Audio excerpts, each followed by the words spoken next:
Hi, and welcome to another installment of Share Thoughts. I am Cheryl, and these are my thoughts. So you're probably wondering what's with the chocolate and the chili in the background. All will be revealed. It's going to make perfect sense. It's not going to look weird. Well, it might look weird, but it will make sense. So bear with. I recently came across a statement that literally had my eyebrows so far off my damn face and my eyeballs rolled clean to the back of my head. Like, seriously. I was like, you know when you can't roll your eyeballs anymore? That was me. According to someone on the internet, a woman's orgasm is based on her pH balance. And because the majority of women are alkaline, apparently, their vaginas are dysfunctional because of all the GMO and acidic foods that they eat. Dysfunctional, you know. That is a huge word to be applying to a woman's genitalia. First of all, you know this had to be a bloke, okay? This had to be a bloke. That's so fresh. Anyways, as you can imagine, I was like, huh? Whilst I don't subscribe to such a huge statement, I see a lot of problems and a lot of issues with that statement. I do believe food does play a huge part in the functionality of our bodies. Yeah, it kind of stands to reason that what we put into the body is going to ultimately affect how it works, how it looks, how it behaves. And yeah, that would include our vaginas. Essentially, like, the vagina is part of the female human body. But before we get into that whole food thing, I kind of wanted to address the whole pH balance thing. Now, pH balance is just something that I kind of talk about a lot. Talk about the importance of maintaining the balance. Lots of factors can affect your pH balance. I'm going to come to that a little bit later. Now, from what I understand, the pH balance doesn't have much to do directly with women's orgasms, but I suppose there could be sort of a link. First of all, when we talk about the pH balance of a vagina, we're talking about how acidic it is. There are lots of good bacteria in the vagina, and they all work towards keeping it nice and healthy. For context, what is regarded as a good pH balance for a vagina is 4.5 on the pH scale. If the pH levels increase, the vagina becomes less acidic and therefore becomes a breeding ground for other bacteria and ultimately reduces the quality of good bacteria that's doing its bit to keep you nice. The direct result of a pH increase can be a bout of BV or thrush. Now, I'm sure most of us are aware of what BV is. I mean, they've even got adverts on TV these days for like BV treatments and stuff like that. I mean, although I haven't actually seen one for a while, someone probably complained, but there was a moment in time where we were seeing BV adverts left, right, and center. So it's kind of like common knowledge to a point. The correct term for BV is bacterial vaginosis. By definition, bacterial vaginosis is a bacterial overgrowth condition that causes a fishy odor, along with an unusual grey or white or even yellow vaginal discharge. It can also result in vaginal itchiness and burning during urination. There are plenty of ways one can knock their pH balance off, and they include, I don't even think I need a drum roll for this, unprotected sex. I don't know why I said it like that. Antibiotics is another one. Douching, and actually menstruation. And not just because you're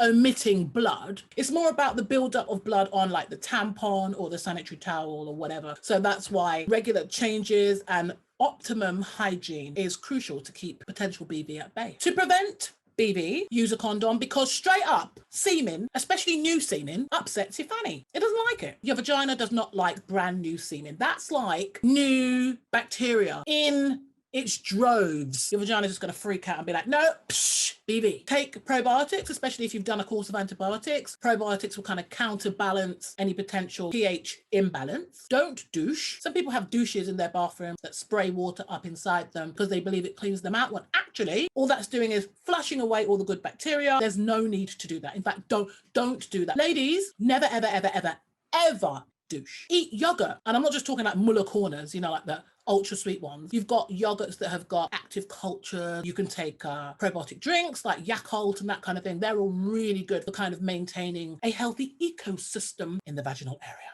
If you're unsure about things, something don't feel right, see your gynecologist. Go and see your GP. Anything that don't feel right down there needs to be explored. That's standard. And on that point about seeing doctors, always see a doctor if you're experiencing excessive itching, if you feel a burning sensation down there, and not just because you've been with someone that had chili for dinner and they kind of ate you out, and yeah, you know what I mean. If you can smell a foul odor, I think everybody is familiar with their own body smell.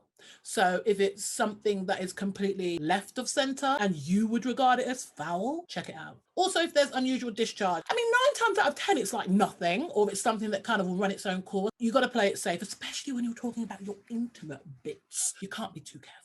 Thrush is another common fallout of a pH balance being knocked off kilter. Thrush is a common yeast infection. It's essentially harmless, but it can cause a lot of discomfort. If you suspect you have thrush, there's over-the-counter creams, go and see a GP, get a prescription, whatever. Okay, so if we do take into account the effects the pH balance has on the vagina as a whole, I suppose in a kind of roundabout way, we can say it does affect orgasms, because let's be real, if you're all itchy and uncomfortable down there, the orgasm potentially won't be as fantastical as it could have been had you not been gagging to scratch your bits off because they're ragging you. But to say your orgasm is based on your pH balance solely is incorrect and misleading. This whole diet affecting our bodies in ways that we can't even begin to imagine narrative that's out there does definitely pique my curiosity, but I wanted to know more. So I did a little bit of research. I discovered there are so many foods that can get you right when it comes to sexual satisfaction. Eggs. Now, I love me some eggs. Eggs are largely protein. They contain a chemical called choline, which triggers the production of nitric oxide, which ultimately increases blood flow to the clitoris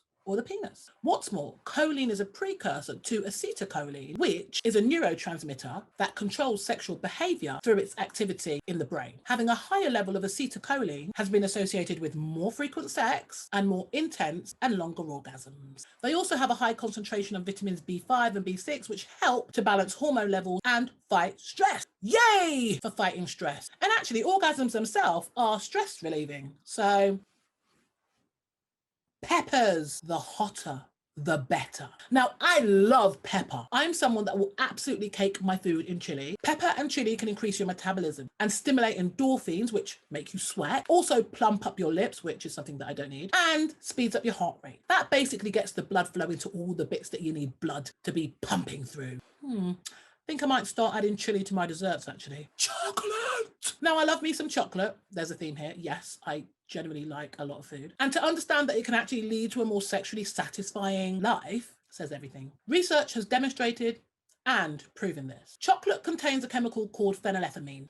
That's a bit of a tongue twister. It triggers feelings of relaxation, intoxication, and pleasure. It also releases mood-boosting, stress-reducing serotonin, stimulates physical contact, and reduces inhibition. But there's more. Cacao, or cacao, that stuff, the pure stuff, like the real chocolate, that increases serotonin levels, which ultimately can lower stress and make reaching orgasm easier. Cocoa also increases blood flow. So can I just say, this chocolate fact in particular makes me so happy. Hence my background, because it's chocolate, which I love, and chili, which I love, together. One more, honey. Girl, I love a bit of honey. Studies have shown that boron, which is a mineral found in honey, may enhance blood levels of testosterone. Testosterone is the hormone that's responsible for sex drive, so we need that in abundance. It also promotes sex drive and orgasm in both men and women. On the flip side to consuming foods that can do good in the sex department, it kind of goes without saying that there's going to be food stuff that kind of do the opposite, that aren't so good, that don't do anything favorable in our bodies when it comes to sex. You know, it has the opposite effect in the bedroom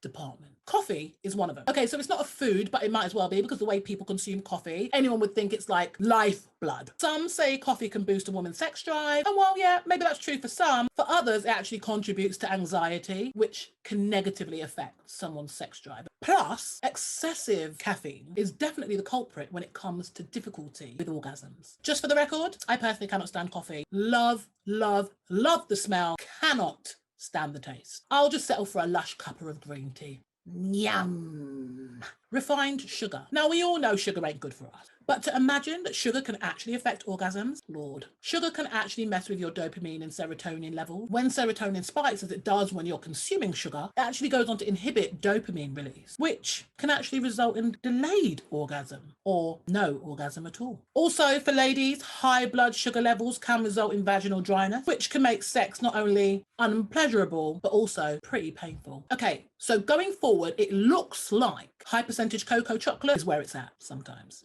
Oh, and apparently fruits like mangoes and strawberries can make down there taste sweet, which I guess would make sense because they're really sweet fruits. And how mad is it that they just happen to be two of my favorite fruits? Just saying. And I'm just going to leave it there. If you enjoyed this video, I love that. Feel free to subscribe, like, and share. Find me on all the socials using the handle below. Until next time, pip pip.